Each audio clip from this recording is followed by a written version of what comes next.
Oh, good, good, good. Okay, we got it going. So, hello, hello. Just an impromptu live over here. I want to share today why I don't overcome objections, why I don't believe in that. I'm going to go live on Instagram. Just one moment. Let's get this one going too. Okay, we had some tech stuff, but what is a live without some tech stuff happening at the beginning, right? Oh my goodness. Speaking of tech stuff. All right, hold on. Our tripod is having a mind of its own today. All right, you got it, tripod friend? Don't y'all love seeing the beginning of a live where you see someone like deal with all the things? Okay, so that's gonna be maybe as good as like Loisant. Oh my gosh, I haven't seen you in a million years. It's so good to see you. Hello, friends. Hello. Apologies for like what feels a little like Blair Witch over here. I'm just trying to get my tripod situated. Okay, stay put, stay put. Diana, Sarah, good to see you. Hey, if you are live with me on YouTube, LinkedIn, Facebook, let me know in the comments. We are talking today about why I don't overcome objections. I want to help you maybe shift your mindset a little bit around that. If that has felt like a tricky part of the sales process to you in the past, I know it used to be the part that I was the most like, I don't want to do this. But welcome, welcome. If you're joining live, happy Cinco de Mayo as well. So, again, quick live here today. I don't think this is going to be long, but if you do have questions on objection handling or answering in your sales process, pop it in the comments. Let me know because I've got a few minutes and I'd be happy to answer as much as I can. So, there is I was just sharing on my Instagram stories, I have been having so many, specifically women, but all sorts of people come to me recently just feeling like exhausted, burnt out, depleted at work, feeling for many of them like they are, especially for the women I work with in corporate sales, like they are having to use a process that feels off for them, or they're having to use like a super masculine process to selling, or they are having to like hard close and push. And I want to just make the distinction when I say a masculine approach, I work with both men and women. So this is not about making one right and one wrong. We all have masculine and feminine energy in us. For us as women, for those of us who identify as women, there is a way of selling that has been traditionally taught that usually does not feel super aligned to us. And it can be things like the hard close, push, force the deal, etc. And so I'm hearing from a lot of women who are in roles where they're feeling like they're having to do that, that they're like coming home at night and crying or feeling like they're having panic attacks. And I just wanted to come on and share maybe a different approach to sales and specifically the part of the sales process around objections that I think is, to me, has been a game changer to reframe. So, if you are not familiar with me and my background, hi, this is actually my new 2 month old little guy, Luke. He's here with me today.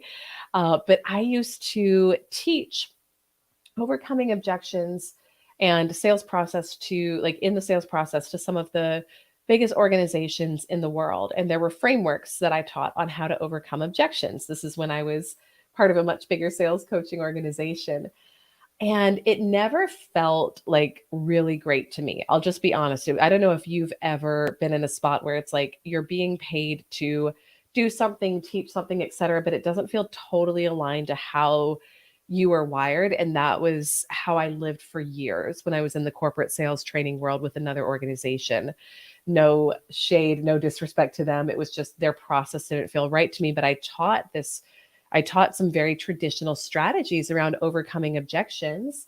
And what I found was that the things that were being taught also had me feeling like super uncomfortable in sales conversations when it came time to do that, or feeling out of my power, or feeling like just let me know in the comments if you're here live or give me a heart. Like, do you ever have that like anxious feeling in your body when someone says, I don't have the money or I don't have the time or it's not the right fit right now? Like I would go into full on fear, nerves, anxiety around that. And so here's the thing. I think the problem for many of us is it's in the very language that we use of overcoming objections. To me, that makes it feel like it's you versus your customer, it's you versus your prospect, and kind of the energy of like, if I don't convince you to buy from me, then I'm failing. Can you relate to that at all? And I will tell you, I have run my sales and my business both ways. I have run my sales and my business in a place of feeling like I needed to convince people in order to work with me. And I was good at it and I could do it. And I'll just like, I did it. I could do it. But I have also been in a place of taking a very different approach, not feeling like I need to convince clients to work with me, but more kind of that lean back energy. And this is something I teach my clients too, being in your power to sit back and really evaluate, is this right for you? Is this right for me? And then from that place, if someone has an objection, I actually would call it resistance rather than an objection. The way that I like to think about it now is instead of overcoming objections, it's more about how do we help someone remove buying resistance?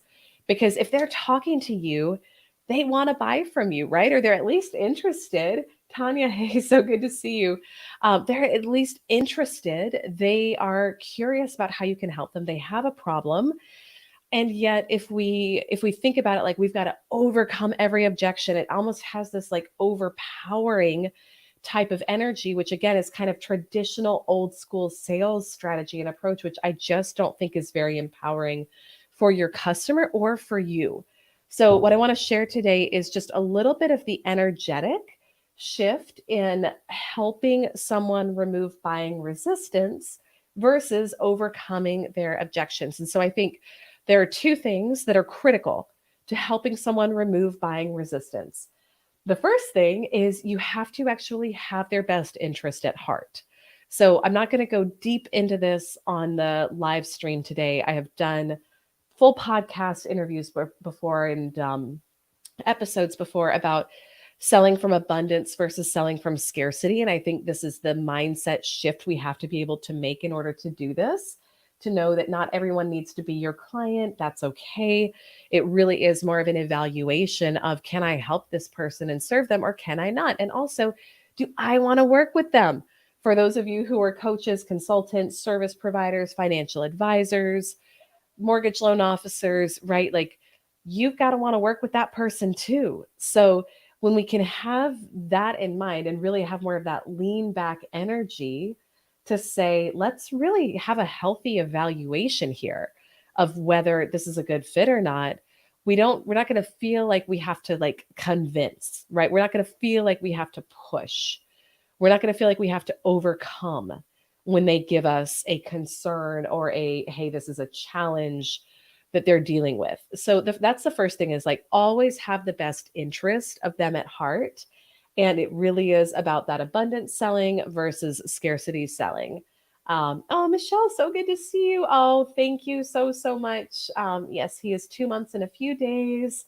And we are super happy. He's honestly like a very easy baby. I was telling someone that just before, she was like, I can't believe like you're back to work so fast and doing all the things. One, I love my work. Two, I'll be so honest, he's been an easy baby. So I can do things like this. It's not always like that. So, but thank you so much. I'm so glad to be here and it's so good to see you. So the second piece of helping someone remove buying resistance versus overcoming objections is you do have to be willing to go deep with them.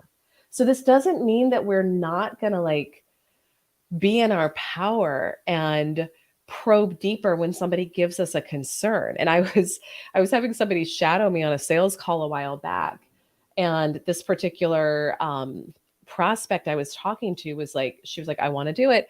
I don't know where the money's going to come from. And so I went deep with her to help her uncover where the money could come from. And I got off the call and the person who was shadowing me was like, I can't believe you asked her some of those questions about her money and her financial situation. So here's the thing though, it wasn't in an energy of overcoming. It wasn't in an energy of like, you got to do this or else. It was in that energy of service of saying, okay, you've said you want to work with me in this. You've said you're struggling to figure out where the money is going to come from. Do you mind if I ask you some questions to help you uncover where it could come from?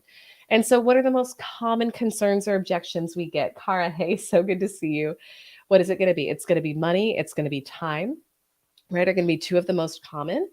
And so, like with money, I'll just share really quickly. I think you got to be super, you got to be kind of clinical about it, right? And just like I had a mentor explain it to me this way a while back, and it helped make such a difference. This was years ago. She shared this like, if you went to the doctor and they were squeamish about asking you to take off your robe so they could do the exam, would you feel comfortable around that doctor? And would you want to take off your robe? Absolutely not. You'd be like, get away from me. Don't touch me. Like, this feels weird. Well, guess what? It's the same when we're helping someone make a buying decision to work with us or not. And so we have to have the same kind of energy where if someone is like, hey, I really want to work with you, but I don't have the money and I don't know where it's going to come from, then we get to be in our power. And just like a doctor would say, okay, let's take a look at what's going on here. We have to have that same type of energy. Okay. So it can sound something like, hey, I totally hear that you want to work with me in this. Like, just out of curiosity, why is that so important to you? Right. Like, I always, always, always want to get why is this a must for them before I go deeper with them. But from that place of must, you can say, okay, well, one of the things that I do on a daily basis is help clients find the ways that they could potentially work with me. And frankly, most clients don't know how they're going to find the resources before they invest in working with me. Can I ask you a couple of questions to help see how it could be possible? And so from there, we can dig into where the resources could come from. And again, if you're selling B2B versus B2C, it's going to be a different type of conversation, but it's a little shift. And again, when I say I don't overcome objections and I don't believe in that, it's not that I'm not willing to go there with clients. Like, I go there to the point where I used to be very uncomfortable doing it. I'm not anymore because it's out of service, but it's not in a like, you have to buy from me or else I'm failing, or I have to overcome this challenge or else I'm losing your win. Like that type of energy that, again, I think is just traditional old school sales approach that I don't believe in. So this little shift in energy, I encourage you to try it. It's going to help you feel so much more confident on your sales calls. And I wanted to just pop in and share too, that if you are looking for a different approach to selling and sales, I am hosting a 3-day live virtual event coming up May 16th through 18th, Feminine Selling Strategies to help you multiply your income. Now, again, like I said at the beginning, we all have both masculine and feminine energy in us. So this is for everyone. This is not specific to women. A lot of the community that I serve is female, but this is for everyone. And I'm here to tell you, when you learn some of these shifts in energy, in mindset, in your posture, in wording and language in terms of how you sell, not only will you be able to break out of the fear and anxiety and scarcity that you may have been feeling around sales and hitting your income and revenue goals, but you're going to have far better results. So I'd love to have you join elisearcher.com/feminine selling. You can go get registered, share with your friends. It's super affordable. It's going to be 3 days of me pouring into you several hours each day, teaching you these principles that helped me go from stuck and burnt out and exhausted for over a decade to being able to 10x my income in a very short amount of time, about 6 weeks, and also just have a radically different experience of sales and money making and all of it. And it's my passion and my heart to teach this now to as many people as I can. So elisearcher.com/feminine selling, get registered, share with your sales team, share with your friends. I'd love to have you there. I'm going to be popping on and sharing some more over the coming days, just different tips and things, like kind of a little taste of what I'll be teaching at the event, but I would really love to have you there. If you're on Instagram, the link is in my bio to go get registered. But again, May 16th through 18th, 10 a.m. to 12 p.m. Eastern each day. I'd love to have you join, and send me a DM too. Let me know, like, what are your biggest challenges, or comment below. What are your biggest challenges around sales right now? Is it mindset? Is it money mindset? Is it a specific tactical thing in your process? Let me know, because I really want to be of service in the biggest way I can to you. So have an awesome rest of your Friday. I hope you enjoyed this. Please share this again with someone if you've got a girlfriend, a friend, someone in sales, or an entrepreneur who you know wants to find a better and different way to sell. Would love to be of service. So, all right, my friend, have a beautiful rest of your day, and I will see you soon. Bye.